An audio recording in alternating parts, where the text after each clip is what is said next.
Hare Krishna. We're studying Srimad Bhagavatam, Canto 3, Chapter 8, entitled Manifestation of Brahma from Vishnu.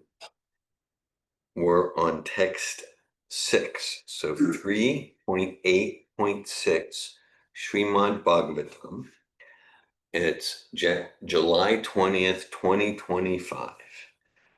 Om Namo Bhagavate Vasudevaya. Om Namo Bhagavate Vasudevaya. Om Namo Bhagavate Vasudevaya. Om Namo Bhagavate Vasudevaya.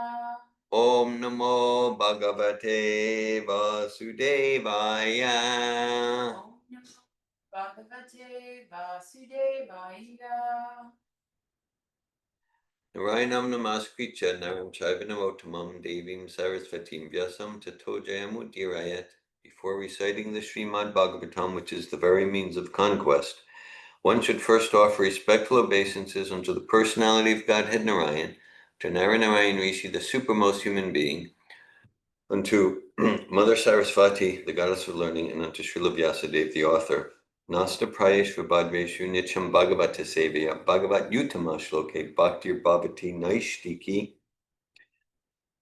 So Srimad Bhagavatam, Canto 3, Chapter 8, Text 6. Muhu Grinanta Vachasa Anuraga Skalat Padena Asya Kritani Tatya Kirita Sahasra Mani Praveka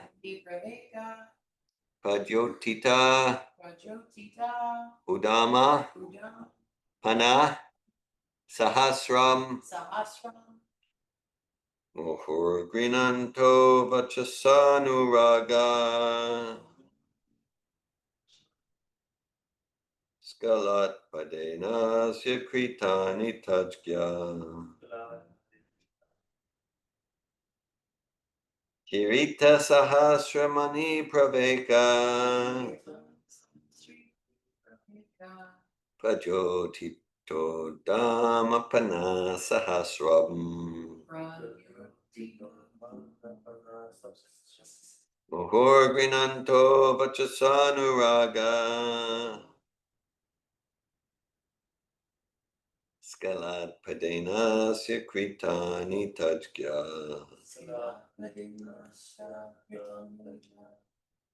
Kirita Sahasramani Praveka Pajotito Dhammapana Sahasram Mohor Grinanto Vachasanuraga Skalat Padena Sikritani Tajgya Kirita Sahasramani Praveka Pajotito Dhammapana Sahasram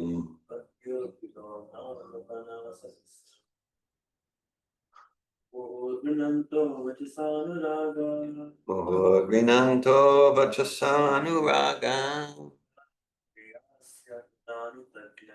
Skalat Padena Sikritani Tajgya Kirita Sahasramani Praveka Pajotito Dhammapana Sahasram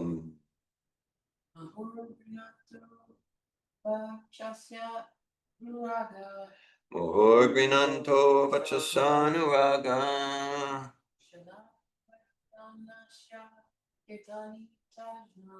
Skalat Padena Sikritani Tajgya Kirita Sahasramani Praveka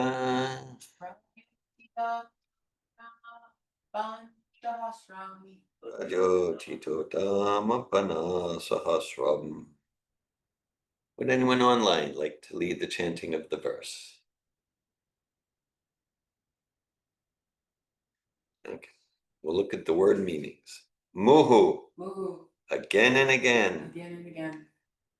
Grinanta, Pranata, glorifying. glorifying. Vachasa, Vachasa, by words. by words. Anuraga, Anuraga, with great affection. with great affection. Skalat padena, Skalat Padena, with symmetrical rhythm. with symmetrical rhythm. Asya, Asya, of the Lord. of the Lord. Kritani, Kritani, activities. activities. Tatya, Taptya, those who know the pastimes. those who know the pastimes. Kirita, Karita, helmets. helmets. Sahasra, Sahasra, thousands. thousands. Mani praveka, Mani Preka, glowing effulgence of the valuable stones. a glowing effulgence of valuable stones. Pajotita, Pajotita, emanating from. emanating from. Udama, Udama, raised. raised. Pana, Pana, hoods. hoods. Sahasram, Sahasram, thousands. thousands. Translation. The four Kumaras, headed by Sanat Kumar, who all knew the transcendental pastimes of the Lord, glorified the Lord in rhythmic accents with selected words full of affection and love. At that time, Lord Sankarshan, with his thousands of raised hoods, began to radiate an effulgence from the glowing stones on his head. Quite a scene there. Purport by His Divine Grace A.C. Bhaktivedanta Swami Prabhupada. The Lord is sometimes addressed as Uttama Shloka, which means one who is worshipped with selected words by devotees. A profusion of such selected words comes from a devotee who is fully absorbed in affection and love for the devotional service of the Lord. There are many instances in which even a small boy who was a great devotee of the Lord could offer excellent prayers in the choicest words for glorification of the pastimes of the Lord. In other words, without the development of fine affection and love, one cannot offer prayers to the Lord very suitably. Om Ganatimirandasya Gananjana Shalakaya Chakshuranmilitam Yena Tasmai Shri Gurave Namaha. Shri Chaitanya Manobishtam Stapitam Yena Bhutale Svayamupakadamayam Dadati Svapadantikam Vandeham Shri Guru Shri Utapadakamalam Shri Gurun Vaishnavam Cha Shri Rupam Sagrajatam Saganaragana Tanvitam Tam Sajivam Sadvaitam Savadutam Parijana Sahitan Krishna Chaitanya Devam Shri Radha Krishna Padan Sagana Lalita Shri Vishakanvitam Cha Hey Krishna Karuna Sindhu Dinabandhu Jagatpate Gopisha Gopika Kanta Radhakanta Namostute Tapta Kanchana Gaurange Radhe Vrindavaneshwari Vrishabhanu Sute Devi Pranamami Hari Priye Vanchakalpatayubhyascha Kripa Sindhu Bhyevacha Patitanan Pavanebhyo Vaishnavebhyo Namo Namaha Jai Shri Krishna Chaitanya Prabhu Nityananda Shri Advaita Gadadara Shri Vasadi Gora Bhakta Vrinda Hare Krishna Krishna Krishna Hare Hare Hare Rama Rama Rama Hare Hare Nama Om Vishnu Padaya Krishna Prestaya Bhutale Srimate Bhakti Vedanta Swami Niti Namine Namaste Saraswati Deve Gauravani Pacharine Nirvishesha Shunyavadi Paschatya Desha Tarine Srimad Bhagavatam Canto 3 Chapter 8 Text 6 Mohorgrinanto Vachasanuragas Galat Padena Sikritani Tajkya Kirita Sahasramani Praveka Prajotito Dhammapana Sahasram. The four Kumaras, headed by Sanat Kumar, who all knew the transcendental pastimes of the Lord, glorified the Lord in rhythmic accents with selected words full of affection and love. At that time, Lord Sankarshan, with his thousands of raised hoods, began to radiate an effulgence from the glowing stones on his head. Hare Krishna. Okay, so we're getting into a major explanation of creation, the dawn of creation. There are several of them throughout the Bhagavatam. This is perhaps the most extensive and major one, but later in the third canto, there's Lord Kapila Dev speaking to his mother Devahuti. In the second canto, there's Brahma Narada. Okay, so here we're hearing about this is Maitreya speaking to Vidura, narrated by Sukadev Goswami speaking to Maharaj Parikshit. And Maitreya speaking about a time there back in time immemorial, the dawn of creation, the four Kumaras headed by Sanat Kumar. So the four Kumaras, they're the four, they appear as young boys, and they travel around the universe naked. They're actually these ancient sages. We sometimes mention them in the advanced course at a certain point. And so the four Kumaras, now this is, just for some context, yeah, so this is that, so the four Kumaras, they're the chiefs, the heads of a sampradaya, of a Vaishnav sampradaya, or a parampara. And there are four bona fide Vaishnav sampradayas. One started by Lord Shiva, and one started by Mother Lakshmi, another started by the four Kumaras, and another started by Lord Brahma.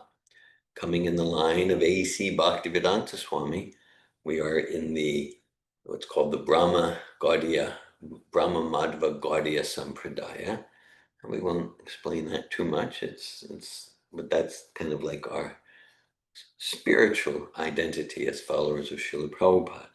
So Brahma is the first spiritual master in our sampradaya, and he Tene Brahma Ridaya Adikavye Muyantiyat Surya. He heard all the Vedas from Krishna. He's the first Brahman. He really got the Gayatri mantra, through Krishna's flute vibration, and then Brahma, and then he's the engineer of the material universe, and he's the head of our sampradaya. Sometimes, and so the Kumaras are the head of another sampradaya it's Vaishnav, it's bona fide. And sometimes probably he'll translate sampradaya as party. And sometimes he'll even give the example. He said, like in your country, you have the Democrats and the Republicans. And so Prabhupada will say it. So it's like it's different parties, but at least theoretically, at least ideally, the idea is they're all serving the country. And they might have some different flavors and some diverse perspectives, but they're all one in serving the country. And so there's different bona fide Vaishnav sampradayas. There might be some different emphases like that, and it's all one in serving Bhagavan, the Supreme Personality of Godhead. And so this is it's important to get a sense of like, what is kind of, because like we're following Prabhupada, okay, and that's our parampara, our sampradaya. And so it's important to get a sense, like, what is like, oh, it's a different branch. It's the same tree. And so that would be like the four Kumaras and the Lord Shiva Sampradaya and the Lakshmi Sampradaya. Okay. And for example, in my personal reading, I'm reading chapter 10 of the Madhya Chaitanya Charitamrita. Lord Chaitanya is traveling in South India, and he has exchanges with the Sri Vaishnavas. That's the Lakshmi Sampradaya coming through Ramanujacharya. And so so it's like it's one, yet there are distinctions, okay? And at the same time, it's important to be able to make distinctions, what like something might look like a Vaishnav line, but it's actually deviant. It's not just like a different emphasis. there's different emphasis, and then there's something that, let's call it complete and more complete. So Sri Chaitanya Mahaprabhu, he gave the complete Veda conclusion in Achintya Veda Veda Tattva, and leading up to him, there were other Vaishnavacharyas who gave increasingly complete, like Ramanujacharya, Nimbarka Swami, Vishnu Swami. So there's nothing deviant. Now there's things going on in the name of bhakti, Krishna consciousness, that it's actually deviant. So it's like, for our own protecting our bhakti lata beads and to supporting others, it's important to know, to be able to make those distinctions. So for even or especially in the line of Lord Chaitanya and the six Goswamis, which is our line. We can say our like in a possessive sense, but it's like a healthy, it's like a pride. Yes, we're in the line of the six Goswamis and Lord Chaitanya. So in that line, Srila Prabhupada and predecessor acharyas like Srila Bhakti Siddhanta Saraswati, Srila Bhakti Vinod Thakur, that they delineate very clearly. There's deviant groups where it's, not that they don't have any authentic elements, but a lot of it is just distorted and deviant. So it's not like, oh, it's just like another branch, and but the fruit's the same, but it's another branch maybe. So no, this is deviation. So, and in some places, Prabhupada gives 13 types of deviant sects in the line of Lord Chaitanya. So not that like, we need to feel pressured to memorize all of the names and like that, but all and it goes into it. So we want to take shelter of Srila Prabhupada, and we're protected. And as we read Prabhupada's books and listen to Prabhupada's lectures, we get more and more knowledge to make those distinctions. To make those distinctions is a verse Prabhupada often quotes, Shruti Smriti Puranadi Pancharatra Vidim Vida, Akantiki Harer Bhaktir Utpatayaiva Kalpate. And describes that even if it's bhakti, in quotes, but it's not, it's so-called bhakti that's not aligned with a bona fide sampradaya, a legitimate disciplic succession. And there might be some genuine bhakti elements, but if it's not aligned with the sampradaya, it's more of a disturbance. It's more of a disturbance than a benefit. And so, knowledge, intelligence means the power, the capacity to make distinctions. And so, Srila Prabhupada gives us all facility to cultivate sharp spiritual intelligence to make those distinctions. Because sometimes even in Vaishnav lines, there can be contaminations of sahajya, which the essence of that is like pretending I'm more advanced than I am, pretending I'm like the residents of the Goloka Vrindavan planet, or Mayavad, um, which can seem different, Mayavad and Sahajya. Essentially, though, it's just kind of different sides of the same coin. The essence of Sahajya, it's like faking or pretension. Krishna says to Arjuna in Bhagavad Gita, don't be a pretender. The essence of Sahajya is trying to elevate our material bodies to the level of the pure transcendental bodies of Krishna and his friends and in the spiritual world. I'm thinking that like that mixing up matter and spirit. And Mayavad is the same, just kind of opposite. Mayavad is trying to bring the pure transcendental body of Krishna down to the material realm. Oh, when Krishna appears, it's actually matter, like that. So it's in some ways it's just another form of trying to equate ourselves to Krishna. And so like that. And it's not just, pointing outside. We do want to make distinctions so that we're cultivating awareness of how to establish healthy boundaries about how we associate and who we associate with in such a way that for everyone it's enriching and progressive for our spiritual consciousness. And also, like when Srila Prabhupada's talking about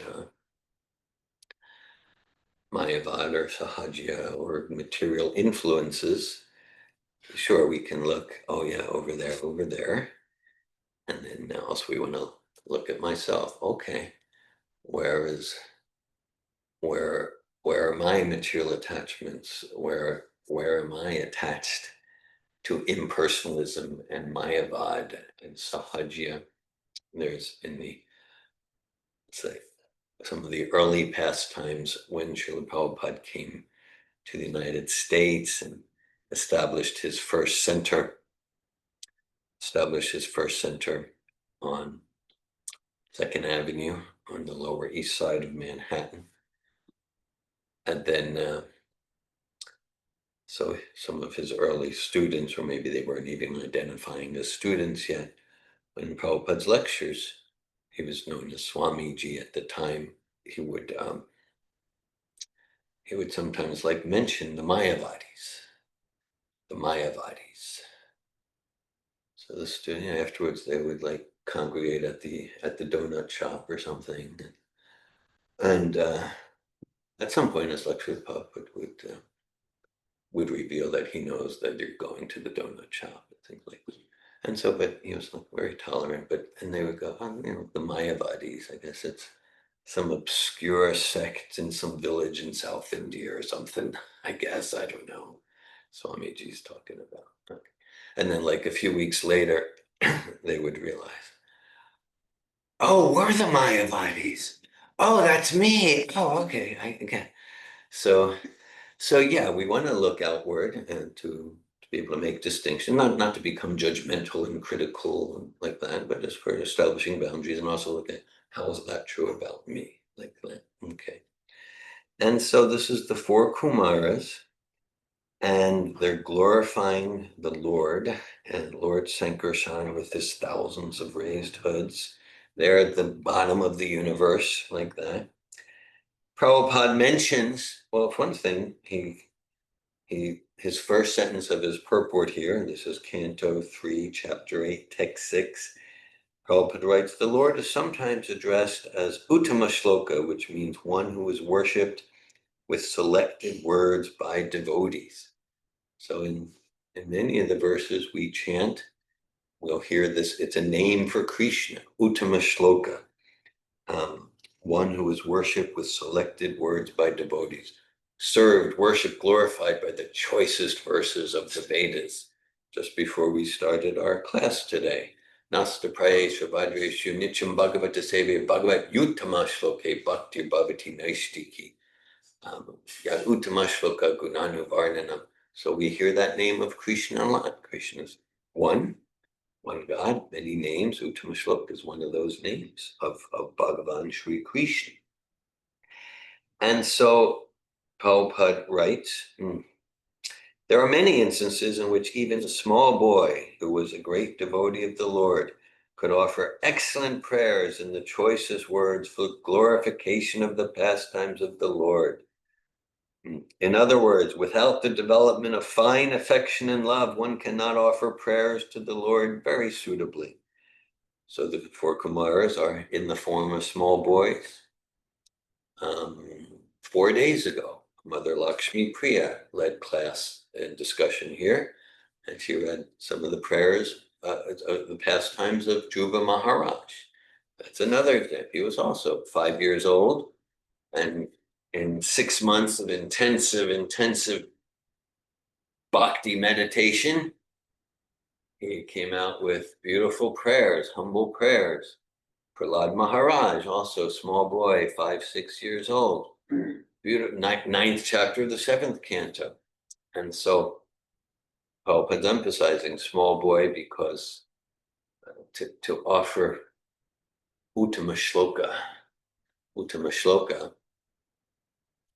prayers that truly glorify the Lord and in truly proper mood, Prabhupada's emphasizing it's about having fine affection and love. It's not intrinsically about erudite scholarship or how many years have you been chanting or what's your position in the society or the temple.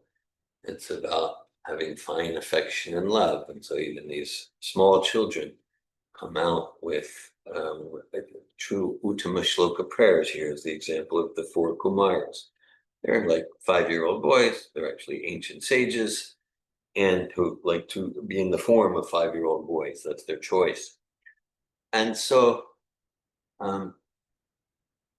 yes, so much of Bhagavatam, including this section, and about prayers for so much of the Bhagavatam are prayers to the Supreme Personality of Godhead, prayers to Sri Krishna. So much, like if someone did a percentage calculation of the 18,000 verses, they call it some substantial percentage is prayers. And within those prayers, there's often like very profound philosophy. And it's one of the ways to serve. Archanam Vandanam Dasyam Sakam Atman Nivedanam Iti Pushparpita Vishnu Bhaktishten Navalakshan. It's one of the 9 categories of service. The foundational service, Shravanam Kirtanam Vishnu, Smaranam Padasevim, hearing and chanting, hearing and chanting. And so as we said yesterday, we had our Bhagavad Gita course, and like this Hare Krishna Mahamantra, Hare Krishna, Krishna Krishna, Hare Hare, Hare Rama, Rama Rama, Hare Hare. And so that's hearing and chanting, Shravanam Kirtanam. And it's a prayer. It's a prayer. It's a prayer, and simultaneously, it's the answer to the prayer. So the essential prayerful mood of the Hare Krishna Mahamantra is, please, Krishna, engage me in your service. And the devotee develops more and more purity. Like, that's all I want. That's all. Please engage me in your service.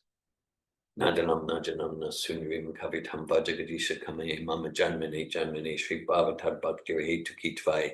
Lord Chaitanya, right after the Trinada P verse, he says, yeah, I don't want wealth, followers, women. I just want to serve you birth after birth.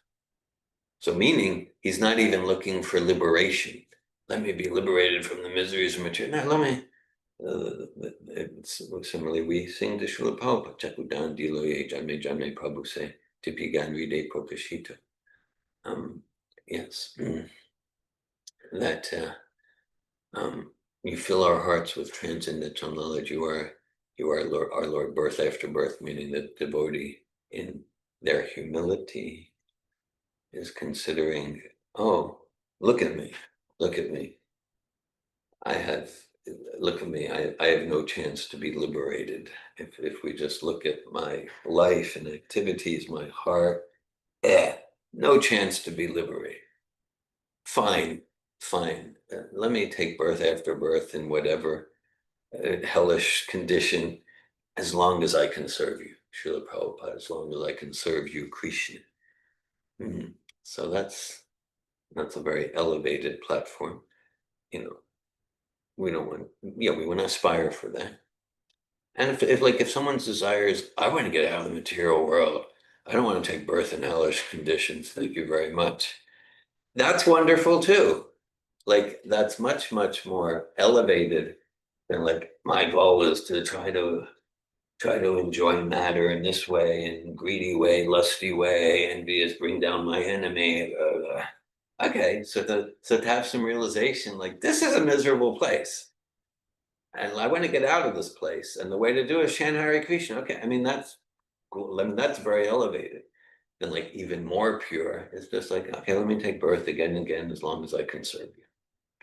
Okay, and so prayers. And so it's a facet of bhakti. It's a limb of bhakti, bandhanam. And of course we'll have our spontaneous prayers. It's a Hare Krishna mantra. It's a prayer. Please engage him in your service. And the foundational way we can serve is chant Hare Krishna, chant the names of God. So it's a prayer and the answer to the prayer. And so we have and so it's encouraged, recommended that sure we can come up with our own prayers. At the same time, just from our inspiration, our own personal prayers. At the same time, kind of in the context of understanding, probably I probably don't really know how to pray properly. I don't know what I'm doing really. Okay, it's okay, and then in that way, we're encouraged. Let's hear the prayers of the four Kumaras. Let's hear the prayers of Dhruva Maharaj and absorb ourselves in that, and then we get purified because they're they're imbued with fine affection and love, and so they can offer prayers to the Lord very suitably. And so to absorb ourselves in their prayers. And right, Bhagavad Gita, Arjuna prayer, Arjuna, he hears the seed verses. He hears the seed verses of Bhagavad Gita.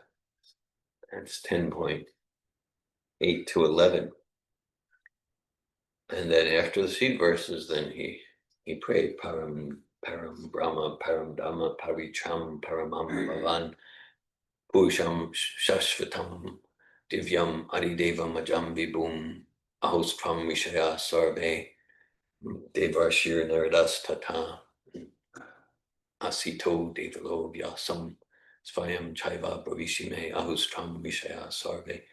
He said, you are the supreme Brahman, you are the greatest, you are the original person, so we can hear those prayers, and then we develop, hear and chant those prayers from bona fide pure devotees, and then our hearts become purified towards fine affection and love. And so these prayers of the four Kumaras, yeah, this is all we've had some discussions and some of our recent communications around Praman. Right? So there's Praman, and so we hear the four Kumaras, we hear Maitreya Muni, everything from Srila Prabhupada, all 18,000 verses of Srimad Bhagavatam, all 700 verses of Bhagavad Gita. It's all Shabda Praman. And this is the highest Praman. Praman means a way to know.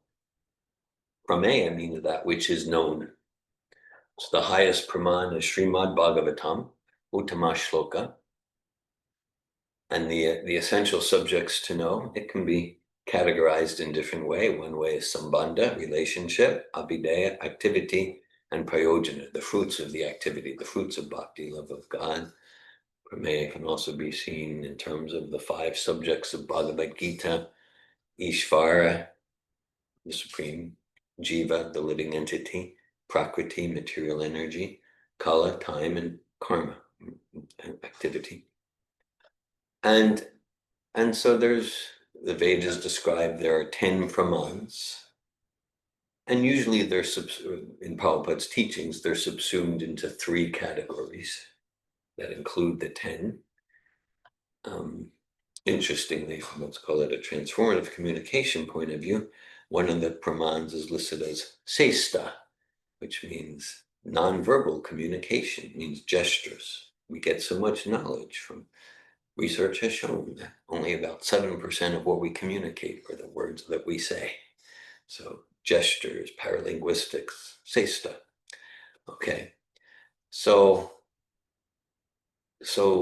the most perfect Praman is Shabda Praman, Shabda Brahman, where we hear from an authority. And that's true in any field. And that's true in any field. Just, we'll often ask the questions if someone says, yeah, like, okay, oh, I only believe what I can see. I'm not just accepting authority. Okay. Do you believe that atoms, electrons, and protons exist? Oh, of course. I'm a child of the Enlightenment. Of course, science. So you've seen atoms, electrons, and protons. Well, no, I mean, haven't. Oh, but you just said that you only, right, and that's okay. We're not criticizing. It's just like, let's get real. Okay. So you've heard from some teacher who you trust, some professor who you read in some book, maybe when you were 7, 8 years old about, and I'm not saying you shouldn't trust them. It's just that knowledge, it comes from hearing. You didn't go into the laboratory and the Van der Graaf generator and run the experiments. Okay. Or, yeah. Do you believe that Tibet exists? Well, of course, I'm not some idiot. Yeah, you've seen Tibet. Well, no. Okay, well, let's unpack this. On the context of your statement, I only believe what I can see. Well, I have friends who went to Tibet. Okay, so you trust your friends. They're not just like, they're just not just trying to make a fool of you. I saw a documentary on PBS. Okay, so you trust, that's fine. But you, from hearing, that's where you get most of your knowledge. Okay, in any field. And so that's certainly true in spiritual life. And so then the other pranams, prajaksha means direct perception. And then anuman, which is based on direct perception. Anuman is kind of equivalent to like what's called the modern scientific method. Or based on perception, we test a hypothesis and like that. So the other pramans, prajaksha and anumana, they can support and reinforce and strengthen shabda praman. That's a sound vibration coming from Srila Prabhupada, from the Kumaras, they can support it, they never supplant it. They never override it. They can support it. The other pramans have their use and they're intrinsically faulty. Let's say pratyaksha, direct sense perception. We do get knowledge, and it's helpful. At the same time, let's say a 2-year-old child, direct sense perception, sees the sun as a yellow circle 3 inches in diameter. Okay, so that perception is wrong. It's just wrong.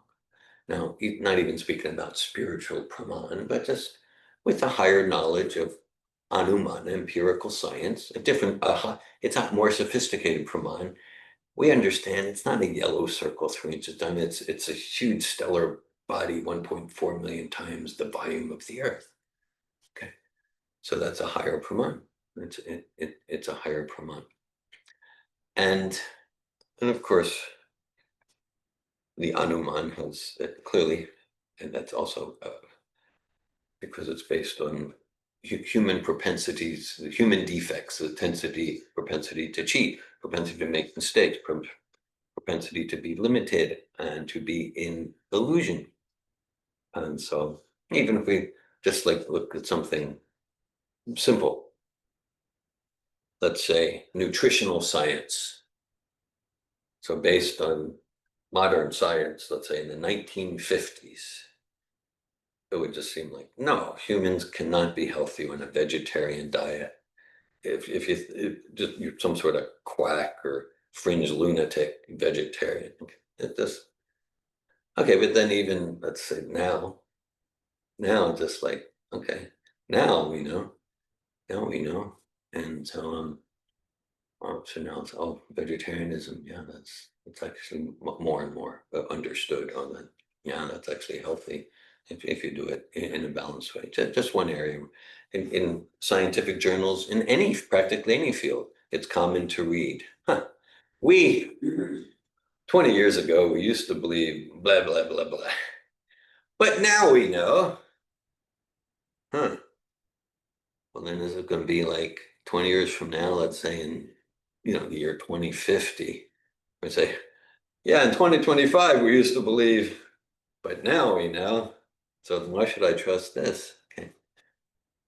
A year ago, I published a booklet entitled Srila Prabhupada Shastra, and one of the early sections, it's entitled Insights from Iowa. I'm not going to get too much into it, but I discuss from my early adulthood different experiences that began kind of like my journey to increasingly trust Shabda Brahman, to trust Srila Prabhupada, what I get from Srila on any area, every area, as whereas like then let's call it my epistemological commitments were in like secular humanism, modern, what's the science, and that shifted. That shifted. Not that I reject science, but when it's when it's in agreement with what I'm getting from Srila Prabhupada, we accept. Even recently, I saw this maybe 2-3 weeks ago. I was searching on the internet, this and that, and so it relates to cosmology, and I saw a link, and the link was about like now they're rejecting the whole Big Bang idea. They're rejecting that this universe started with a Big Bang, and now they're saying no, it's not. It didn't all start from a bang. What we've been calling the bang for the past 100 years. This is just one pulse, and they literally use the term in inhalation and exhalation. One, they exactly use the term, scientific journal. It's a breathing pattern, and they're using the word inhalation and exhalation. So isn't that interesting? The Vedas have been saying since time immemorial, historically for 5,000 years. The universe started with the exhalation of Vishnu, like that. So in so many fields, in so many fields, they're coming to the conclusions that like the primitive people in Bharat Varsh thousands of years ago, they've been saying this for thousands of years, like that. So many fields. And so, so now I'm happy to say my epistemological, not that I'm like a person of pure faith and trust at the same time. If I look over these 42 years, my epistemological commitments have radically shifted to trusting Srila Prabhupada. And when there's a diversity of viewpoint between Srila Prabhupada and my upbringing in modern science, I'm accepting Prabhupada, and like I don't even think about it now. And not just like, and I don't tend to be a person of faith or trust. I'm just like, I've seen so many hundreds of examples where the so-called scientific conclusions, then they change and this and that, and when they follow it through, they come to the Vedic conclusion. So the name of the booklet is Srila Prabhupada Ishastra, Perspectives on the Infallibility of Srila Prabhupada, and I found it because, well, really for at least the past 20 years, but accelerating the past decade or so within Vaishnava circles, within circles purporting to follow Srila Prabhupada, there was more and more increasingly the mentality, and it's increasing to like amongst those who are seen as like scholars, top scholars in Prabhupada's movement. The idea is like, the idea is, well, if Prabhupada says something that does not align, with the viewpoints I picked up in, if Prabhupada says something that's not politically fashionable, then maybe he was just having a bad day. Um, I wish I was exaggerating, but I'm not, and that's why I felt an urgency to publish that.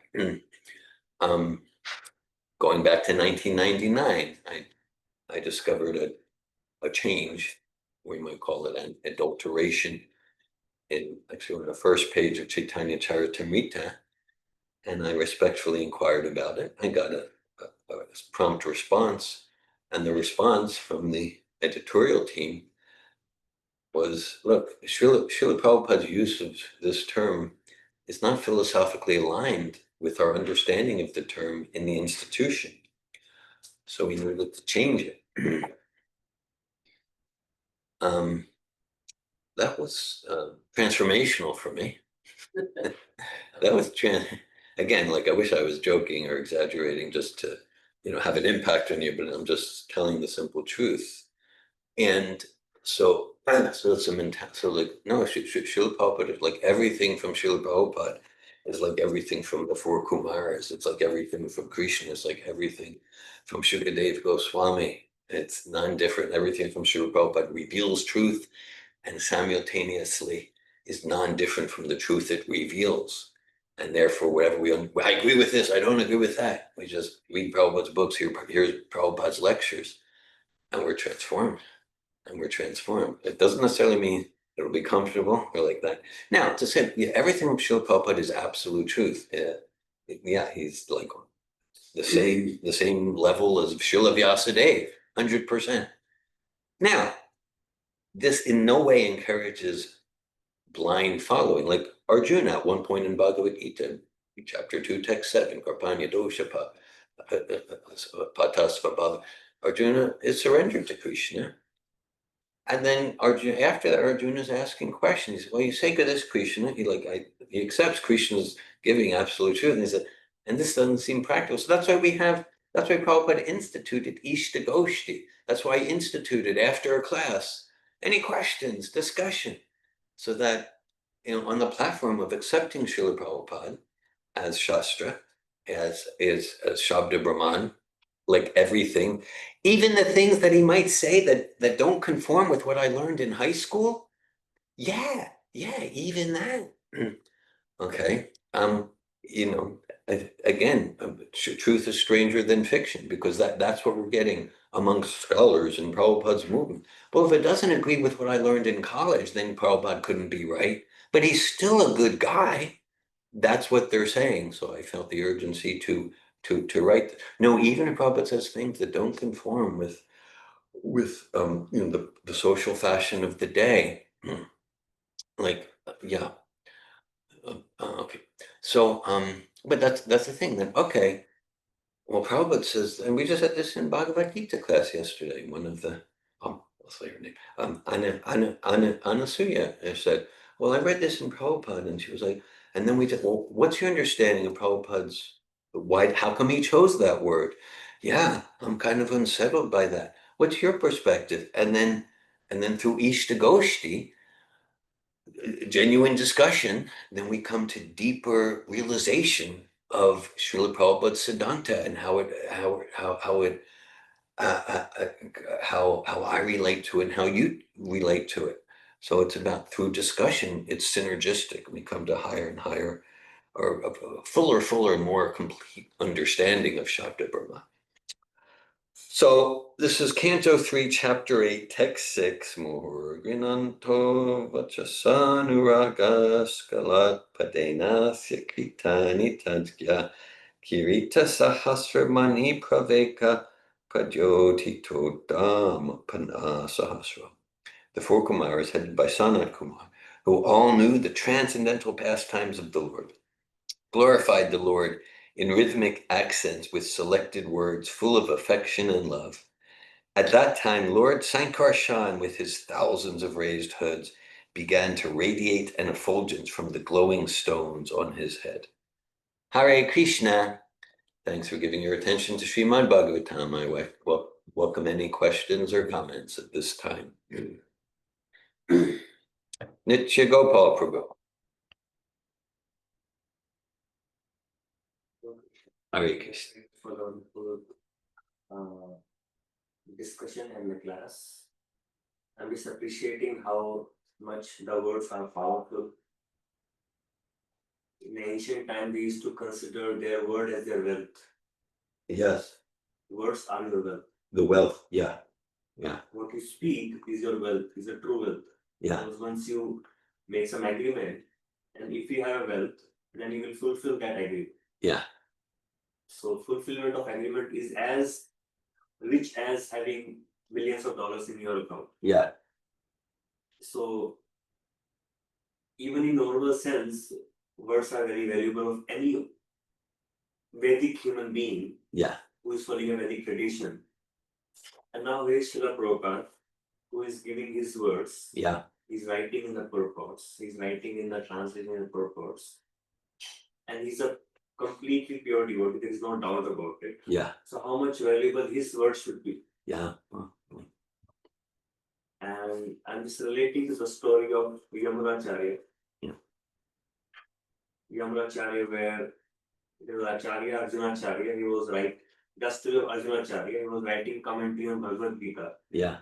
And then while commenting on the verse Yogakshema Vahameham, very important verse from Bhagavad Gita, Yeah. wherein Krishna says, I personally carry Carry what you what you- lack. and I put- personally yeah. do that. Mm. Then he said, how come Krishna would do it personally? Maybe he do it through his agencies, through his Yeah. agents. Yeah. So he writes that commentary. Yeah. And then he goes out for his activities. Yeah. Then he sees that two small boys comes carrying a lot of things on their back. Yeah. Comes to the house. The wife becomes so disturbed. How come you small baby are carrying such a heavy load? He said, your husband has given this to us. Yeah. And he also has beaten us. And he says, how come they have beaten us up? How could he do that? You see the mark in our back? You see this mark? So the wife becomes very angry. How come like my husband is not that cool that he's beating you up like this small baby child? Yeah. When Arjunacharya comes to the house, and then he sees so many edible stuff, lot of grains and milk and so many other items. He says, where are they? Where did they come from? She said, you only have sent with those two boys, so sweet, so loving, so caring boys. And you also have beaten them up. How could you be so cruel like that? Yeah. And then he says, I have not done that, I have not sent anybody. And then she describes how they looks like. And they say, oh, they were Krishna Balaram personally came here. Yeah. And they were Yeah. carrying the mark of their back. And then he understand that was a comment he wrote on Krishna's statement, and he strike that off. Hmm. Yogakshema Vahameham. That goes into the back of Krishna. So what Krishna gave the word, and he's striking it off, not accepting that to be the truth. It goes to and become a mark on Krishna's back. Yeah. Similarly, when Prabhupada is giving his words, he's writing on the purports, which is coming directly from Krishna.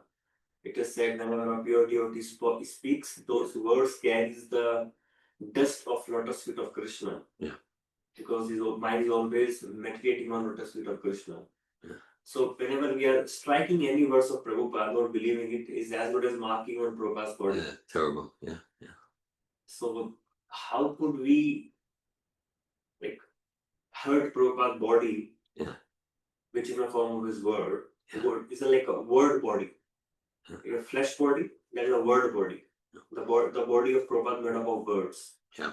So now if you are scratching Prabhupada words, they're just kind of taking part of Prabhupada's body and throwing it out. Yeah. So what kind of sinful act it is to hurt Prabhupada's body like this? Mm. I'm just reflecting in the sense of Vachanuragha, how much powerful that words are. Yeah. I think so. How much powerful words are for all of us, and then and then how much reverence we ought to have for the words of the pure devotee, Srila Prabhupada. Yeah, like how you led up to the pastime there, Yamunacharya. Our word is our bond. That's basic dharma.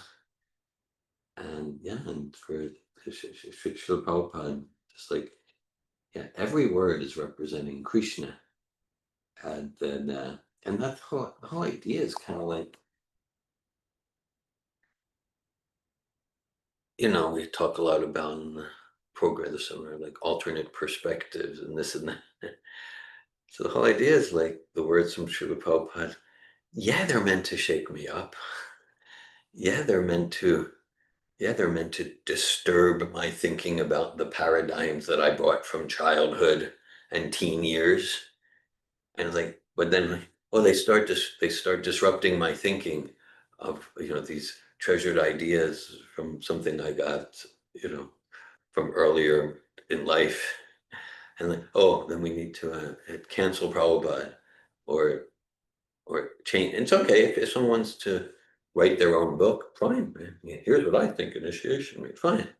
but then to change his words, delete them, change the philosophy, and because he's a whole lot more popular than me, I'll still put his name on it so I can sell book, so I can promote my, then that gets very, very unethical. So thanks for that, Nichigo Prabhu. Yes, yeah. And yeah, great. So Srila Prabhupada is Shastra, just like every syllable from Srimad Bhagavatam. His purports are Shastra, everything he speaks. There's a quote I heard from Srila Bhakti Siddhanta that one thing Srila Bhakti Siddhanta said, the Acharya can make Shastra. Because that Srila Prabhupada, because the trend amongst intellect, amongst the herd of independent thinkers, the trend is that, well, to see if Prabhupada's correct, we need to study Shastra and compare it. No, everything Prabhupada does and writes and speaks, that is Shastra. That is Shastra.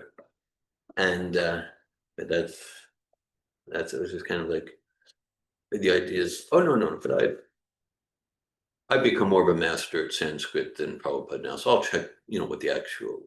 It's just like so ruinous, so destructive for one's spiritual life to be exposed to that, and one does not need to go far to be exposed to it. Like it's promoted within what's supposed to be Prabhupada's organization, Prabhupada's movement. And for myself, because there's like the ancient Vedic system where the idea, well, one aspect of an ancient Vedic, the idea is, one will study the Vedas and then see who matches the qualifications for a spiritual master. And so we study the Vedas. So, fine, that's not my process. Not like before I started reading Srila Prabhupada's books 45 years ago, and before I, began to take prasad, I didn't closely study the Shvetashvatara Upanishad or the Padma Purana. Did you? No, you didn't either. No, it's not my process. And so I know the Shvetashvatara Upanishad and the six Goswamis and the Sandarbhas and the Puranas and the Rig Veda. I know that through Srila Prabhupada. So Srila Prabhupada, well, philosophically, and for me personally, Srila Prabhupada is Shastra. I'm not going to the Rig Veda or the Atharva Veda to try to see, is this part of Prabhupada's teachings correct? No, Prabhupada's giving everything we need to know. I'll speak I statements. Everything I need to know about Narahari Sarkar or the Sri Sampradaya or the Yajur Veda. Srila Prabhupada's giving it as a fully empowered, realized Acharya for us. Hare Krishna. Thanks for your comment. Bhaktin Rosa. Just a comment, what you said about, a person looking at Prabhupada's words and then saying, oh, I know Sanskrit better, let me see what this actually says. It reminds me of something Prabhupada said in a lecture on chapter 2, verses 62 to 72. He talks about an engagement with the material world, how we're always breaking and building. Yeah. And to me, that seems very similar. Like he has built this work. Yeah. And to question it, to change it, and how we're breaking it to rebuild what are we, why? And in that way, he talks about like a building, right? Like there's a perfectly nice building, but it's old. And they say, okay, let's break it and build a new one in the same spot. And how we waste time in our engagement in these ways. I appreciate it. Hare Krishna, thanks for that, Bhaktin Rosa. I appreciate your comments, and I'm enlivened to hear how you're hearing Prabhupada's lectures and devoting your hearing capacity to hear Prabhupada's vibration. And I know you're reading his books. And so, yeah, so this is now taking what's ancient, more than ancient, timeless, eternal, eternal meaning existing outside time. That's why this bhakti yoga, like, did this start 500 years ago? Without it didn't have any beginning in material historical time. Taking it and passing it on, passing it down, unchanged. That's the parampara system. It's not like let's destroy this and change that, and then we're just um, victims of our own propensities for mental fluctuation and the fluctuations of material energy. Then there's no potency in that. The potency gets lost. Thanks for your comment.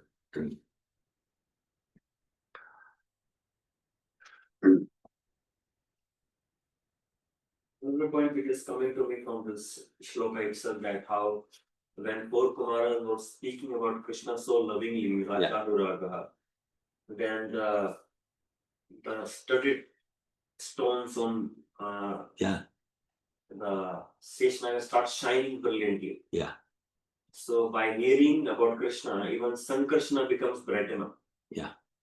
Similarly, when we hear from Krishna, from Srila Prabhupada, who has spoken like the same essence, lovingly, affectionately for Krishna, he is speaking about Krishna to us, then our brain can light up and our consciousness can light up and bring out that essence of conflict.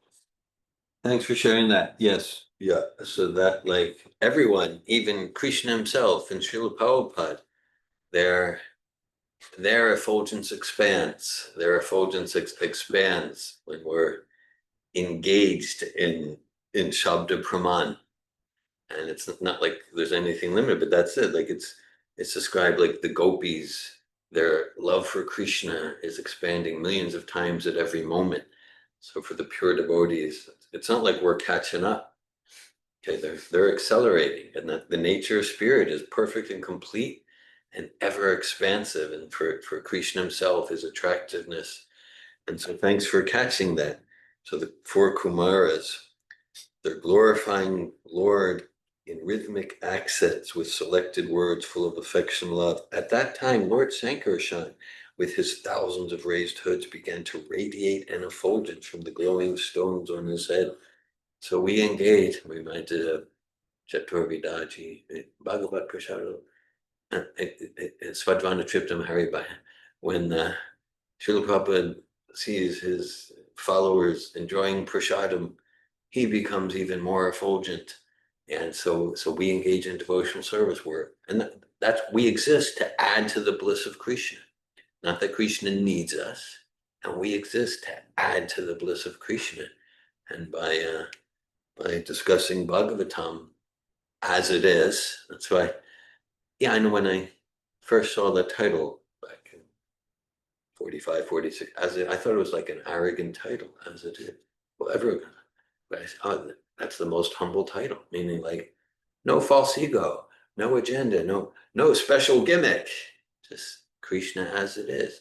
And of course, we get Prabhupada as it is, as he is, and we do that inspired to share according to our realizations, our personality, without adding or changing anything. And then we expand Prabhupada's bliss, and we expand Prabhupada's bliss, we expand Krishna's bliss. I've recently been considering sentimentality. Yeah. And what that means. Yeah. And my personal experience with myself is when something feels good, I have a natural response of not trusting it. Okay. So in this process, I feel blissful, I feel joyful, and I wonder and I doubt. And I started thinking about why that is. And I came to a really fun realization. So within our culture and our society and our world, we're marketed to constantly, right? Yeah.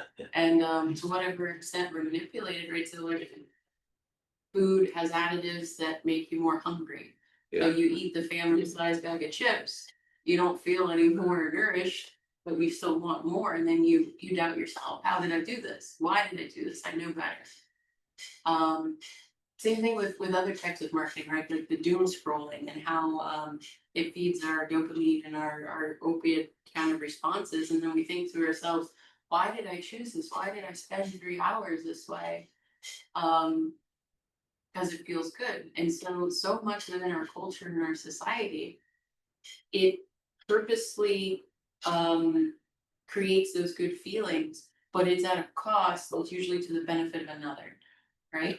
But then something that I heard Prabhupada say, and I don't remember what lecture, he's like, this is not a business. He's like, you don't even have to pay $250, right? Just chant and be happy, right? And there's no fee, there's no tax. And to me, that's the difference in the self-alienation of choices that we can make that are being presented to us that are to our detriment, and then we will, choose them, versus the things that are provided to us like from a loving parent. So for example, your parents might be like, hey, I'll buy you lunch, come do this. Yeah. But you like learn a skill and you have an experience and you might not appreciate it then. But in 40 years you'll be like, I didn't know it, but he taught me something there. And it wasn't for their benefit, it was for my own. Mhm. And in that way, it's fulfilling and it's different, that it feels good. I don't know if I'm drawing the correct line here, but maybe you get what I'm saying. Yep. Thanks for that. Thanks for that. Yeah. Reminded a quote from Mark Twain. Mark Twain said, he said, I was amazed how smart my father became between the ages when I was 14 and 21. He was such a fool. And then somehow, okay. So yeah. So I'm reminded in what you're sharing about Teen Rosa, Srila Prabhupada, once he was in Amsterdam, and maybe now too, but certainly at that time, even I backpacked around Europe, summer of '83, and remember I went to a youth hostel in Amsterdam, and in the lobby there was a sign that said, "No dealing drugs in the lobby." They had their standards. If you're going to deal drugs, do it in your room or outside, not in their standard. Okay, but it actually said that, and so but it was like a center of a hippie and drugs like that. And Prabhupada said, and this relates to the verse in purport, Bhagavad Gita, chapter 4, text 10. And we focus on that purport a lot. It's such a psychological purport. So Prabhupada said, when he saw like the hippies in Amsterdam, he said, we need to get to them before they become too jaded and cynical. Mm-hmm. Too jaded and cynical, because in the name of spiritual life, there's going to be some feel-good things that's going to end in bitterness and disappointment and cynicism. And Prabhupada writes about that in his purport to chapter 4, text 10, Bhagavad Gita, that some people, they're not going to take to bhakti, to serve a person out of Godhead, because they become cheated so much. Because it's a shiny object. Yeah, and it's meditation, and you get cheated, and you see it's all a farce and bogus and corruption and like that. And then Prabhupada said, when someone gets too generous, even we're giving them the genuine article, the real pure thing, we're just, I'm not going to trust it. So I appreciate your sharing. And then that's it. Yeah, Srila Prabhupada, he didn't sail on the Jaladuta to be known as the greatest Gaudiya Vaishnav. He didn't sail on it because then I can build a multi-billion-dollar empire. He just wants to give Krishna consciousness. And then that comes through and then we get, how much am I ready to receive that, or how much am I too cynical and skeptical? Thanks for that.